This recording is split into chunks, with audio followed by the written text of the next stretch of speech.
Sometimes you guys are overpassing. Do you see that? I mean, you guys are sharing the ball so well. Our goal is 25 assists or more. Every night we was able to get to that. We had 13 at the half. We want that ball movement because what we're trying to do is create opportunities where we get open looks as opposed to contested shots. And I thought we did have good ball movement, throughout this game. And I think if you were dishing out 25 assists or more, everybody's touching the ball. Is very difficult to defend that type of movement, and I think it just builds a good rhythm for you. One of your better passers is Sabonis. Are you looking for ways to take advantage of that passing skill and you put him in position to do that? Absolutely. I talked about that beginning of the game. Said at the press conference early.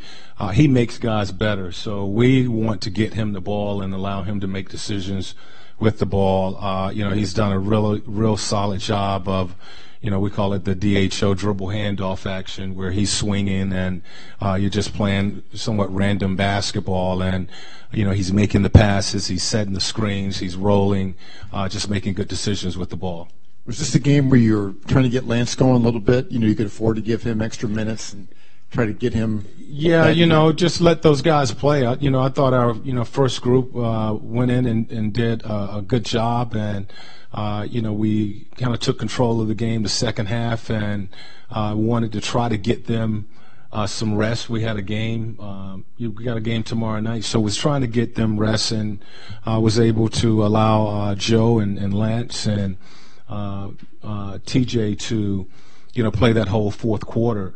But what we wanted was, for those guys to work on a rhythm. And not, get sloppy and just play the game as if, it's a blowout. Work on your rhythm, trying to work on some execution, and we end up giving up a 35-point fourth quarter. Did Collison tweak something, or was he hurt a little bit? He missed that I think layup. He tweaked his knee a little. Again, that was the other reason I wanted to try to give Joe some minutes in that fourth quarter. For Sabonis, what have you learned early about him? Displaying tonight, he shatters his rebounding career high.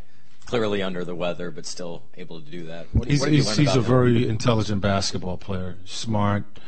He plays within himself. Normally he's in the right place on both ends of the floor. We really want to play or run our offense through him, where he is involved in the pick and roll or handling the ball. Reversing the ball at the top, defensively. He's done a good job of, helping the guards in the pick and roll situation, being up high, being able to drop and recover to the basket and rebound the basketball. So his basketball IQ is very high, and he understands the game, and he makes teammates better out there. Nate, you guys are playing exceptionally well without Miles Turner. Are you surprised at all at how well you guys have adjusted, especially with the guys coming off the bench and playing well? Well, I think if you play the game, first of all, I talked about effort and how hard these guys practice and how hard they play. When you give that effort, you play the game like that, and then you play the game together, you're going to give yourself an opportunity to win. So they're doing the things that you hope your team will do, which is work hard and play together. And everybody has talent in this league, and it's those teams that do those two things every night while they're out there are the ones that end up winning games and playing good basketball. Nate, when you in saying that, when you look at the identity that this team has forged through, it's 7 games, it's still early, but how pleased are you that it appears that it's the identity that it's kind of defining this team at this stage of the game? After looking at our guys, during August and in September and in training camp and watching them for just the 4 games that we played, the combination that we had, I really felt comfortable with Sabonis, with that second group with Lance and Corey and TJ and Wilkins. They played really well in preseason.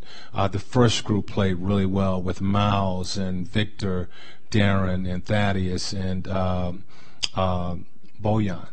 So I felt we have a 10-man rotation that we could put out there and play.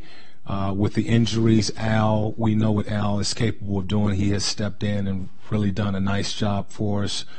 We've had to use Joe and Wilkins a few times. They have helped. So I felt that we have a deep roster in that sense. And if we play the game the way we condition ourselves, which is hard, play the game together, good ball movement, aggressive defense, rebound the basketball, we're going to give ourselves a shot to win some games. No, you don't like to look too far ahead, Nate, but you have another 3-game road trip coming up. Just curious about your thoughts about, you guys going on the road again and your readiness to do well on the trip. Well, I'm just wondering how we have these tough back-to-backs. We have to go to Miami. We have to go to OKC, and then we're seeing Cleveland on a back-to-back here early in the season. So it's a challenge for us. But the focus was tonight's game. Now we'll start to think about and work on preparing for Cleveland tomorrow.